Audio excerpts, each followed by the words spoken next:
핵은 안 사용한다. 안 사용하는 무기일 것이다. 재래식 전력은 우리가 압도적으로 우세할 것이다. 북한은 안타깝게도 이 두 가지 가정이 모두 적용되지 않는 대상입니다. 한국이 핵 추진 잠수함을 가진다라는 의미는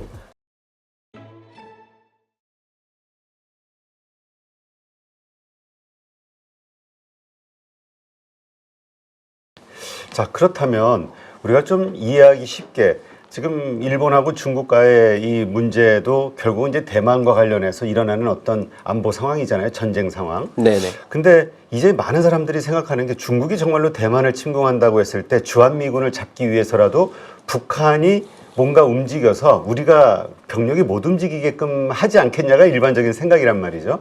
미국이 만약에 양쪽에서 어떤 트러블이 이 전쟁이 일어난다고 했을 때 취하는 그 스탠스는 어떤 겁니까? 전략은? 방금도 말씀드렸다시피 대만을 비롯한 인도태평양 지역에서의 미국의 전략의 기본 스탠스는 억제입니다. 네. 억제인데 이게 실패했을 경우에는 현재까지의 기조로는 미국과 일본은 대만을 침공하는 중공군을 섬멸하려고 하고 있습니다. 그래서 중국도 뭐 일본을 참수한다 어쩐다 하고 막 저렇게 하고 있지만 사실 중공군의 현재 전력은 미일 연합군을 상대할 수가 없거든요. 네, 중국군의 모든 함대와 전투기 전력을 다 끌어모아도 어린 반프런치도 없습니다. 아, 그래요? 그 정도로 네. 막강합니까? 중국이 항공모함이 3척이 있죠. 네. 그 중에서 제대로 가동되는 건 단 한 척도 없습니다. 아, 그래요? 그리고 항공모함에서 이륙하는 함재기들의 제1번 임무는 함대 방공이고 2번 임무가 적 함대 경멸이에요. 그러려면 함재기들이 대한미사일을 공대한 미사일을 달고 이륙해야 되는데 중국의 함재기들은 아직까지 공대한 미사일을 달고 이륙하는 장면이 단 한 번도 포착이 된 적이 없습니다. 그러니까 대표적인 비근한 예가 미 항모 전단이 나타나면 중국 항모 전단은 자기 항구로 가요. 미 항모 전단이 빠지면 다시 나와서 무력 시위를 합니다. 네. 상대할 수가 없다는 걸 중국도 알고 있어요. 그렇기 때문에 중국의 입장에서는 반드시 지금 말씀하신 대로 미군의 전력이 대만으로 전환되는 것을 억제해야 될 필요가 있는 거죠. 그래서 말씀하신 바와 같이 한반도의 석측방을 직접 타격하든지 아니면 북한과 공조해서 한국에 대한 고강도 무력 도발을 하든지 해서 미국의 이사단, 미 이사단 전력이 대만으로 가는 것을 어떻게 해서든 억제하려고 할 겁니다. 네. 그리고 또 한 가지, 중국이 대만을 집어삼키려면 반드시 통제해야 될 곳이 바시 해협과 미야코 해협이거든요. 이것을 완전히 둘러싸야 대만 포위가 이루어지고 그래야 상륙 부대가 상륙을 할 수 있습니다. 그게 되려면은 북해 함대와 동해 함대가 내려와야 돼요. 근데 그게 주한 미 공군에 의해서 지금은 걸려 있거든요. 네. 유사시가 되면 못 내려갑니다. 그렇기 때문에라도 중국도 중국의 입장에서도 반드시 미군을 여기에 묶어놔야 되는 거고 미국의 입장에서는 한반도의 주한미군의 전략적 유연성을 활용을 해야 중국의 도발을 억제할 수 있다는 게 지금 서로 상충하고 있는 부분이죠. 그래서 저는 이렇게 생각합니다. 주한미군의 규모가 현재 주둔 규모 또는 현재 주둔 규모보다 더 증가한 태세로 유지가 되면 중국이 아시아 지역, 동북아시아 지역에서 자행하는 도발의 위협 순위는 낮아질 거라고 저는 판단을 합니다. 반대로 미국이 단기간의 이익을 목적으로 전략적 유연성을 내세워서 주한미군의 실제 주둔 병력 수를 줄이면은 북한도 오판을 하게 될 거고 중국도 오판을 할 수 있기 때문에 동북아 전체가 전쟁의 소용돌이에 들어가는 것을 배제할 수가 없다라고 말씀드릴 수 있습니다. 근데 그 북한의 오판, 그러니까 북한이 이제 싸워서 우리랑 이길 수 있다. 이 생각을 할 수 있겠냐에 대한 의문이 많은 분들이 제기하잖아요. 왜냐하면 군사력만 가지고는 게임이 안 된다. 단지 이제 그들이 가지고 있는 핵, 이게 이제 그 정말 그 비대칭 전략 자산으로서 우리가 가지지 못한 걸 가지고 있는 건데, 근데 핵은 러시아 우크라이나 전쟁에서도 봤지만 절대 사용할 수 없는 무기, 전 세계가 다 보는 그런 상황에서 일반 재래 무기 가지고 하는 전쟁을 벌일 수 있겠냐라고는 그런 이야기 하시는 분들도 있거든요. 지금 말씀하신 부분에서 대단히 중대한 전략적 그 가정이 있습니다. 핵은 안 사용한다. 안 사용하는 무기일 것이다. 두 번째, 재래식 전력은 우리가 압도적으로 우세할 것이다. 그죠? 네. 이 두 가지가 지금 말씀하신 가정인데 북한은 안타깝게도 이 두 가지 가정이 모두 적용되지 않는 대상입니다. 아, 그래요? 왜냐? 북한은 전 세계에서 유일무이하게 핵 공격을 하겠다고 본인들의 헌법에 명시하고 있는 나라예요. 그리고 북한의 핵 작전 태세를 연구를 해보면은 저는 실제로 사용할 만반의 준비를 갖췄습니다. 단지 핵탄두의 수량이 미국의 전략 표적, 일본의 전략 표적, 그리고 한국의 전술 표적을 동시에 타격하거나 억제하기에 불충분하기 때문에 사용하지 못할 뿐인 겁니다. 제가 연구를 해봤을 때는 북한의 핵탄두 수량이 410발이 넘어가면은 선제 핵 공격에 나설 수 있습니다. 그게 충분히 가능한 지점이거든요. 네. 국방부에도 그렇게 보고를 했었고요. 그리고 두 번째, 재래식 전력은 우리가 압도적으로 우위일 것이다 라고 가정해서 말씀을 해주셨는데, 개별 무기 체계만 1대1로 놓고 보면은 그 말이 맞습니다.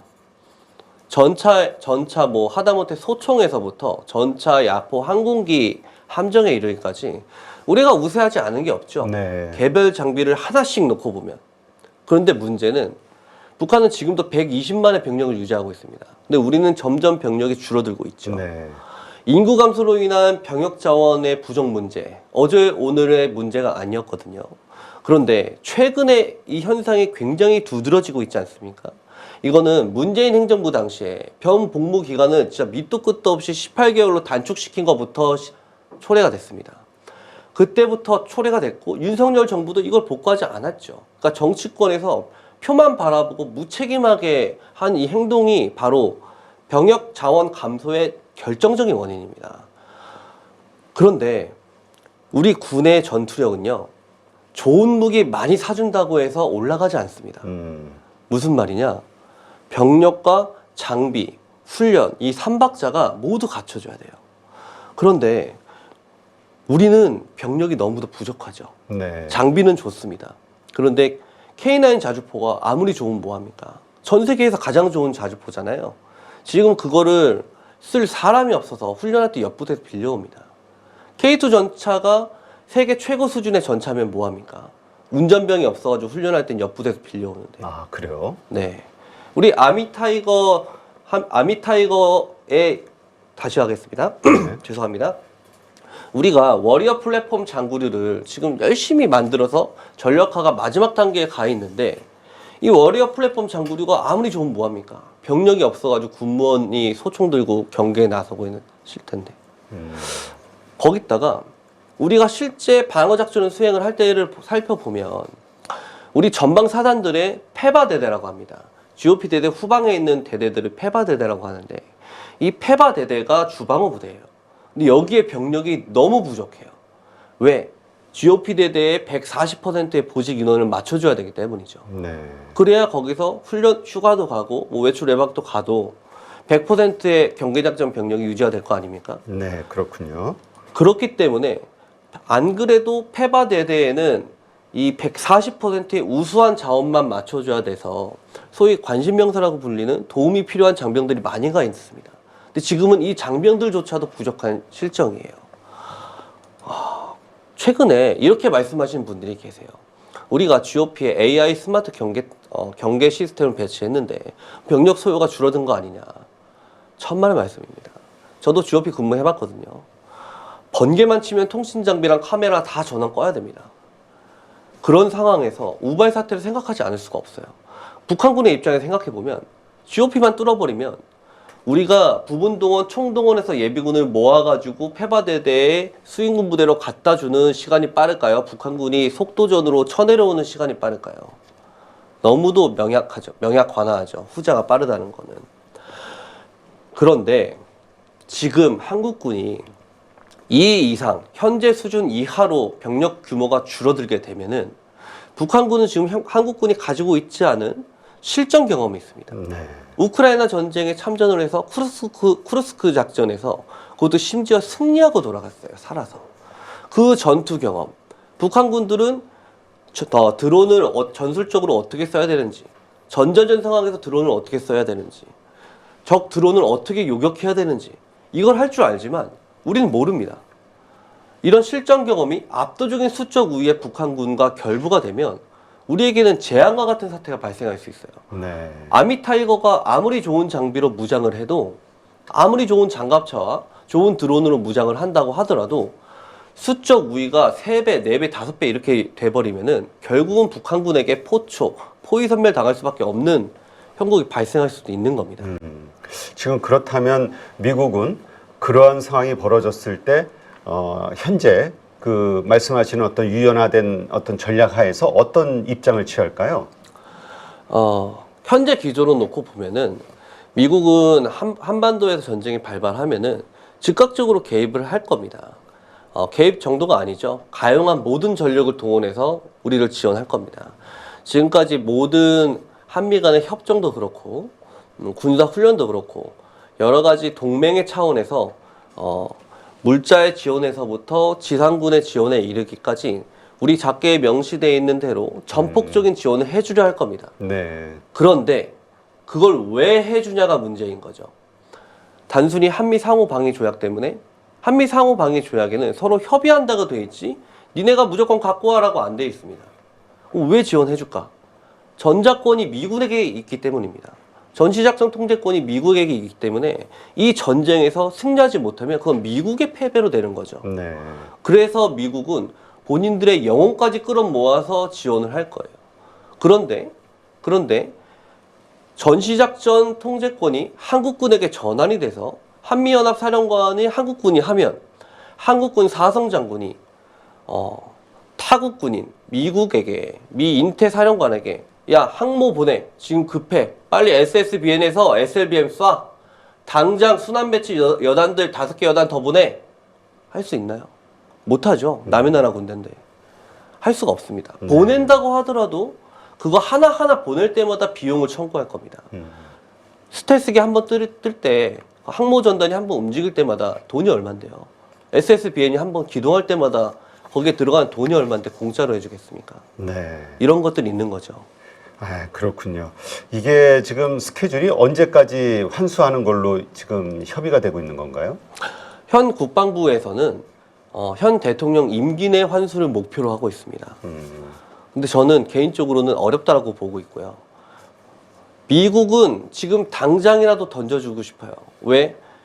NSS에서 적시하고 있는 그 미국에게 있어서 중요성이 상대적으로 수십 년 또는 수년 동안 감소되었던 지역, 그러면서도 전투 병력들이 세계에서 3번째, 4번째로 제일 많이 주둔하고 있는 지역이 바로 한국이거든요. 네. 여기서 병력을 줄이고 싶어 하는 게 역대 거의 모든 미 행정부의 기조였습니다. 네. 그래서 당장 미국은 전자권을 던져주고 싶어 하는데 문제는 한국군이 아직까지도 이 능력에 미치지 못하고 있는 거죠. 지난 수십 년 동안 노무현 정부 그 이전 시기부터 사실 문제가 대두돼 있었고 노무현 정부 때부터 박차를 가해서 우리 군이 전자권을 전환하기 위한 정말 각고의 노력을 기울여 왔거든요. 그래서 전력이 일치월창된 건 사실입니다. 노무현 정부 이전 시기와 비교했을 때 지금의 한국군은 비교 자체가 되지 않을 정도로 전력이 올라가 있죠. 그런데 이 올라간 전력이 한반도 전구에서의 전시작전을 지휘 통제할 수 있는 수준이냐? 아니라는 거죠. 아직은 아니다. 한참 모자랍니다. 자, 그런 차원에서 사실 또 이번에 그 핵잠수함, 핵추진 잠수함이죠, 정확히. 이것을 이제 미국이 허용을 한 것이 이게 또 상당히 그 세계적으로 화제가 되고 중국도 상당한 또 반발이 있었죠. 일본은 또 왜 우리는 하면서 또 일본도 뭐 3척 4척 만들겠다 발표가 됐고요. 근데 이러한 핵잠수함을 가지게 되게 되면 우리의 전략은 또 완전히 좀 달라질까요? 전력은? 완전히 달라지죠. 핵추진 잠수함을 우리가 보유한다. 네. 한국이 핵추진 잠수함을 가진다라는 의미는 한국이 SSBN을 가지게 된다라는 의미가 됩니다.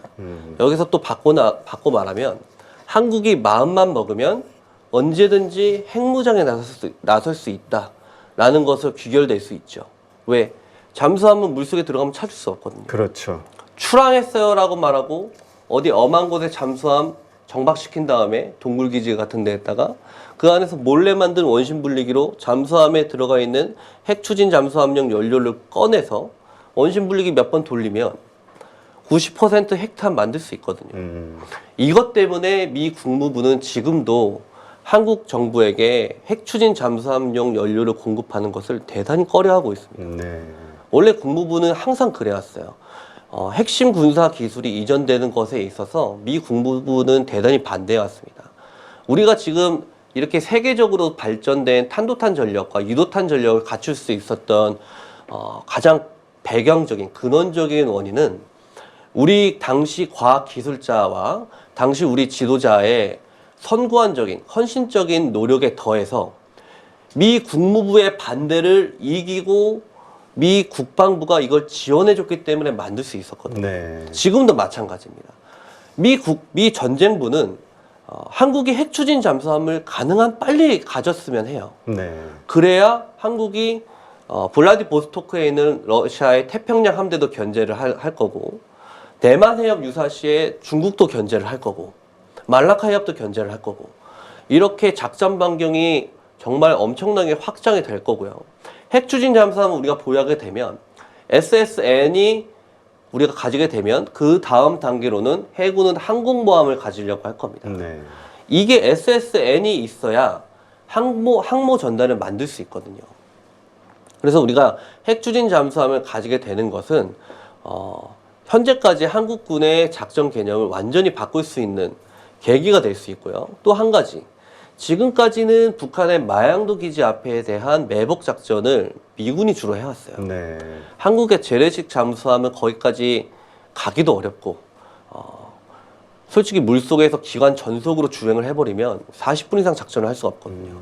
그래서 한국은 핵 추진 잠수함이 필요한 게 사실입니다. 그리고 북한의 측후방에서 북한 전역에 위치한 텔이라든지 아니면은 뭐 북한의 전략적 자산이라든지 뭐 김정은 같은 인물들에 대한 참수 타격, 이런 것들에도 동원이 될 수 있기 때문에 한국군은 핵 추진 잠수함이 매우 필요한 것이 사실입니다. 네. 그럼 그렇다면 이제 정말 그 북한이 가지고 있는 핵무기, 그 비대칭 전략 자산까지도 그 좀 두려워하는 게 상당히 감소될 정도의 어떤 위력을 가지고 있는 건 사실인 거군요. 핵 추진 잠수함이. 그렇진 않습니다. 핵 추진 잠수함이 그런 위력을 가지려면 우리가 핵무장을 해야 됩니다. 핵 추진 잠수함에 탄도미사일 수직 발사관을 꽂아 놓은 게 SSBN이거든요. 네. 이 SSBN을 만들 기술은 우리가 발사관을 만들었기 때문에 이미, 그리고 SLBM을 가지고 있어서 핵 추진 잠수함만 만들면 여기에 통합하면 돼요. 네. 그런데 지금 말씀하신 그런 수준의 억제력을 우리가 달성을 하려면 이 SLBM의 탄두 안에 핵탄두가 들어가야 됩니다. 지금 같은 재래식 탄두로는 그런 억제력은 달성할 수가 없죠.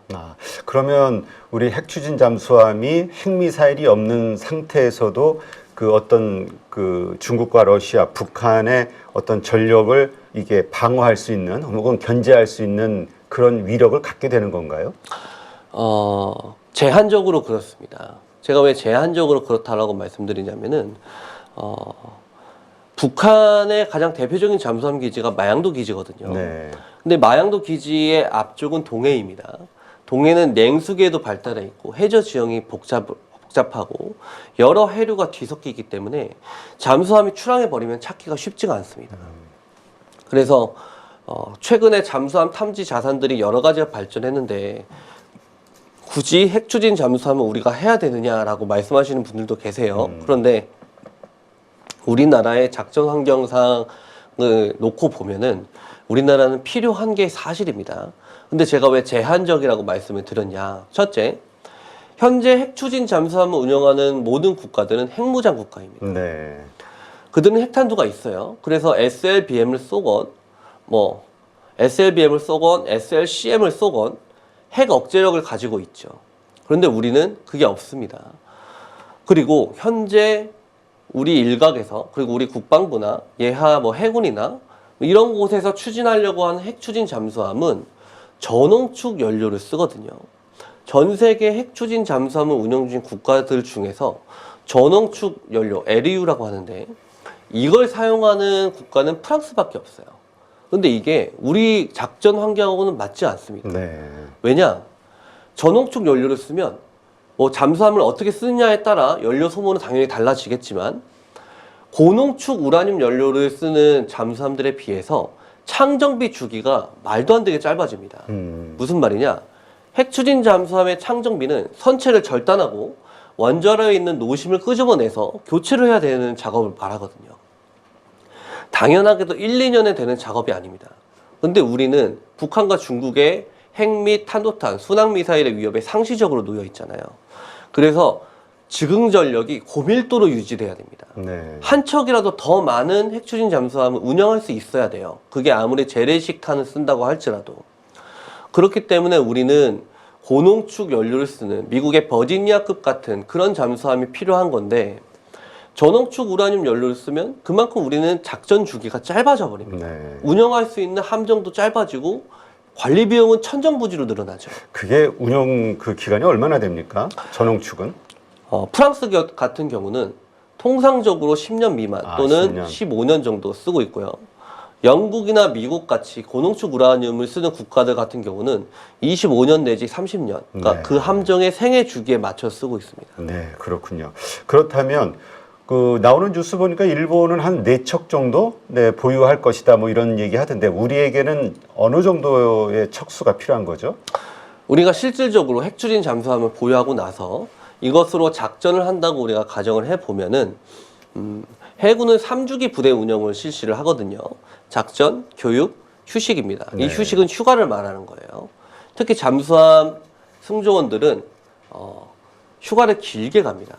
네. 그렇기 때문에 이런 것들을 고려해서 판단을 해보면 한국군이 필요한 건 SSBN 4척, SSN 4척 또는 5척, SSBN도 4척 내지 5척, 그리고 이거랑 별개로 재래식 AIP 잠수함 6척이 필요합니다. 왜 그러냐? SSBN 2척은 SSBN이 SLBM 쏘는 거죠. 네네. 네, 알고 계신 그 잠수함에서 미사일 발사되는 우리 보통 그 영화나 여러 가지 영상에서 봤던 맞습니다. 그 배군요 가장 최등급, 네네. 최고 등급. 그런 함정이 4척 내지 5척이 필요해요. 많이 필요하군요. 그거는 왜 그러냐면은 2척은 강한 경계 태세. 왜 2척이냐?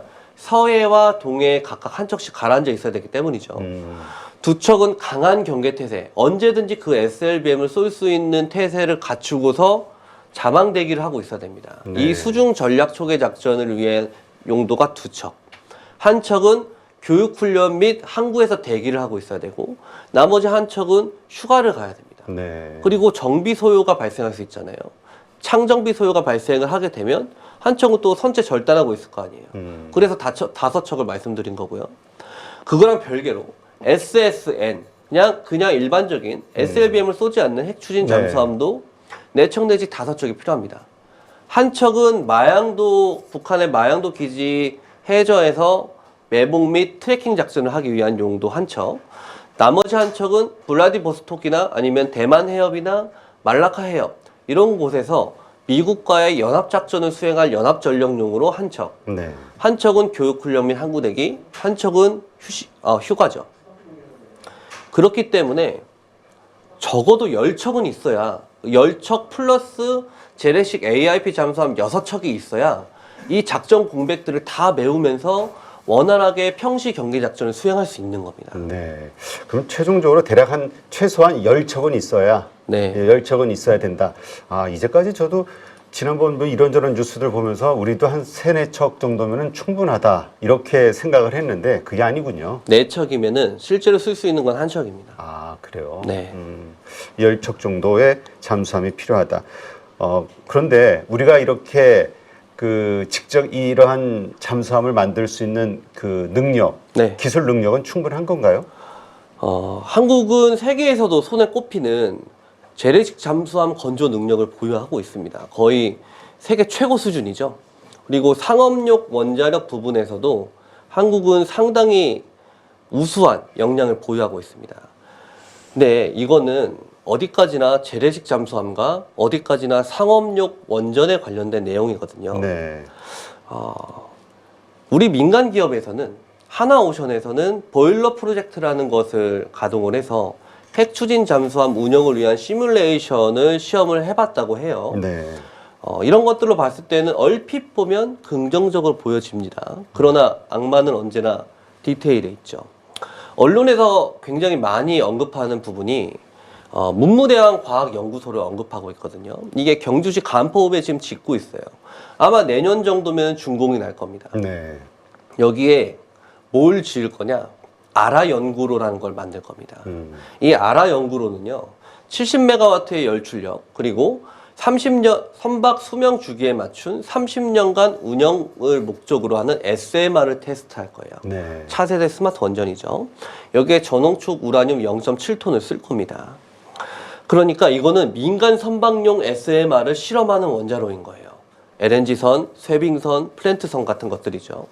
그런데 군용 핵잠수함용 원자로를 만들려면 그 앞서서 군용 핵추진 잠수함용 원자로 실증로가 있어야 됩니다. 무슨 말이냐?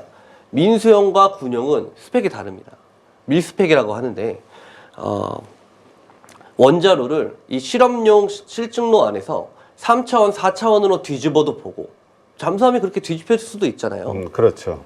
바닷속에서 어뢰 충격이나 폭내 충격과 비슷한 등급의 충격도 가해보고 그래도 원자로가 안전한가 이런 것들에 대한 지상 테스트가 다 먼저 선행적으로 이루어져야 됩니다. 네. 그런데 우리는 이게 없어요. 그리고 제가 아라연구로가 70메가와트 열출력이라고 말씀드렸잖아요. 핵추진 잠수함의 열출력은 최소 150메가와트입니다. 아, 거의 더블 이상이군요. 네. 그래서 이거는 어디까지나 민간용이에요. 더 위험한 건 자꾸 이 아라연구로를 이 문무대왕 과학연구소에서 핵추진 잠수함용 실증로를 만들 거다. 여기서 뭐 원자로 만든다라고 자꾸 언급을 하면 국제사회 또는 IAEA 같은 곳에서 저거 군용 핵기술 쓰면서 핵탄두 만드는 거 아니야 하고 감시가 들어옵니다. 네. 그럼 우리의 차세대 원자력 건설 기반 자체가 붕괴할 수가 있어요. 굉장히 위험한 수준인 거죠. 여기다가 하나 더 말씀을 드리고 싶은 부분이 있는데요. 이 핵추진 잠수함이 건조가 되기에 앞서서 선행적으로 두 가지가 우리 국내에서 먼저 갖춰질 필요가 있습니다. 네. 하나는 완전 차폐되어 있는 특수 도크, 그 안에서 창정비를 해서 원자로를 끄집어내려면은 방사선이 외부로 나가면 안 그렇죠. 되잖아요. 근데 우리 조선소들 지금 민가랑 가까이 있잖아요. 그래서 그것들을 다 억제할 수 있는 특수 도크가 먼저 지어져야 될 거고요. 그러려면 그 지역 주민들에게 핵추진 잠수함을 만들 거고 여기서 창정비를 할 거니까 대신에 방사능 노출되지 않는 특수 도크를 먼저 만들겠다라는 이해를 먼저 구해야겠죠. 이게 먼저겠죠. 네. 두 번째, 이 노심을 재처리할 수 있는 여건이 먼저 갖춰져야 됩니다. 우리 지금 상업용 원전에서 나온 핵폐기물들 재처리 못해서 지금 쌓아놓고 전전긍긍하고 있어요. 그렇죠. 이런 것들이 먼저 갖춰줘야 되고, 제가 아까 2개 말씀드렸는데 3개 말씀드려야 될 것 같아요. 세 번째, 군 내부 및 민간 병원에서 방사능 피폭을 치료할 수 있는 시설이 갖춰져야 됩니다. 사람이 만든 거에 사고는 100% 언제든 없죠. 있을 수 있으니. 그렇죠. 그렇기 때문에 이 방사능 피폭을 치료할 수 있는 시설이 현재로서 너무도 턱없이 부족하거든요. 네. 이런 것들이 먼저 갖춰질 필요가 있는 거죠. 네.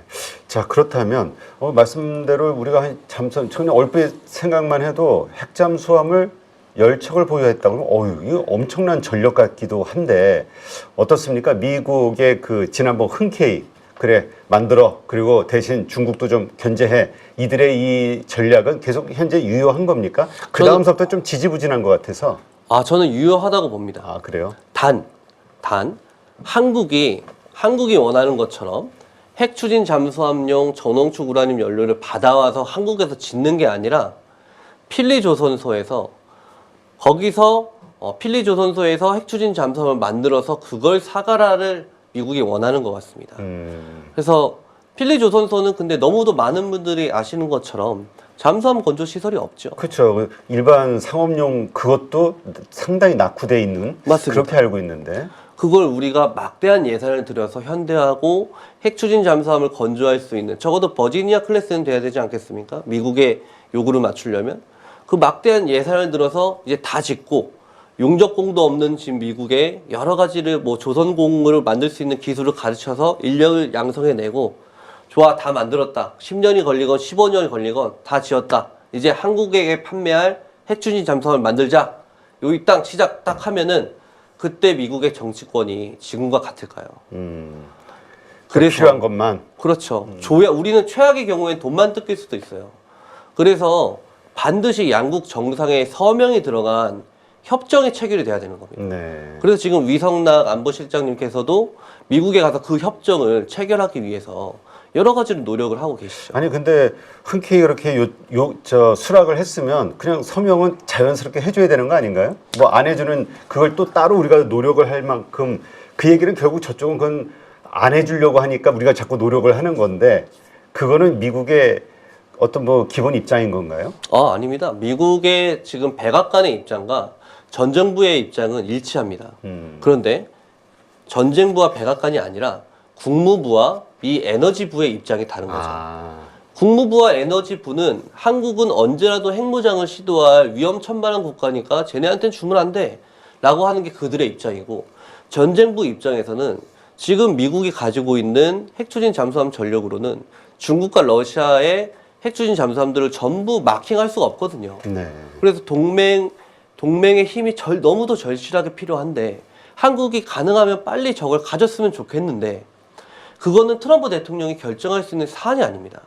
만약에 미국에서 짓겠다고 하면 미 하원과 상원의 승인을 다 얻어서 원자력 협정 123AA 그거를 수정을 해야 돼요. 네. 그게 먼저 수정이 되지 않으면은, 그래서 호주처럼 예외 조항을 우리가 획득하지 못하면 대통령이 하고 싶다고 해서 할 수가 없어요. 원자력 기술은 그렇게 이전을 할 수가 없거든요. 네. 예외 조항이 없다면. 그 마침 요 최근에 나온 뉴스 보니까 미국 국방수권법에 한국 조선사의 투자 유치 우선 고려 조항이 빠졌다. 요게 또 우리 한국 내에서 상당히 이슈가 됐잖아요. 이게 그러면 지금 말씀하신 그런 우려가 다 들어가는 겁니까? 복합적으로 반영이 되고 있는 거죠. 우리나라가 조선업에 있어서 세계 굴지의 기술력과 생산력을 가지고 있는 거는 부동의 사실인데, 문제는 미국의 입장에서는 우리나라만큼은 아니어도 비슷한 수준의 기술력을 가진 일본이 있거든요. 그리고 그것보다 더 싼 값으로 배를 짓겠다고 하는 동남아시아 국가들이 있습니다. 네. 그래서 미국의 입장에서는 지금 저울질을 하려는 것 같은데, 애시당초 미 해군의 현재 반영되어 있는 여러 가지 예산 등을 살펴보면 가능한 싼 곳에서 그렇죠. 저비용으로 획득할 수 있는 함선이 지금 미국은 필요한 거거든요. 그런데 한국에게 그것들을 다 몰아서 주기에는 미국의 입장에는 지금 뭔가 구미가 당기지 않는 거죠. 더 싸게 할 수도 있고 국내 더 안전하게 할 일자리들 수도 또 있고. 지키려는 또 입장도 있으니까. 맞습니다. 그렇다면 어쨌든 그렇게 됐지만 결국 어쨌든 또 트럼프 대통령의 승인이 있기 위해서는 또 원하지 않는다면 또 어떤 협상을 해서 수정될 수 있는 가능성, 이것도 아직은 남아 있는 건가요? 남아있다고 보여집니다. 팩트시트는 정말 말 그대로 양국 정부가 우리 무슨 말을 논의했어요를 대중에게 공개하는 자료지, 이게 어떤 법적 구속력이 있는 게 아니거든요. 그렇죠. 지금 양국 정상이 서명한 협정이 지금 체결된 게 한 개도 없잖아요. 그래서 지금은 현 단계에서는 미국이 핵추진 잠수함을 승인했다라고 말한 건 이제 논의를 시작하자라고 하는 거지, 건조를 시작하자라고 하는 게 아닙니다.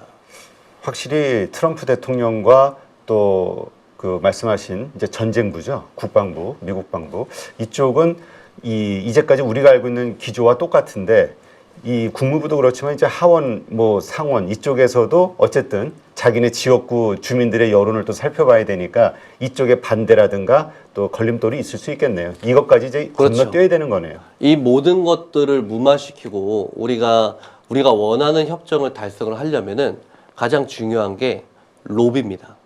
그렇죠. 외교력. 근데 어쨌든 우리도 그러한 안전장치 협정 사인이 있어야지만 그 뭐 5천억 달러가 됐든 뭐 1,500억 달러가 됐든 이쪽이 됐든 저쪽이 됐든 그 다음부터 투자해야 되는 거겠죠?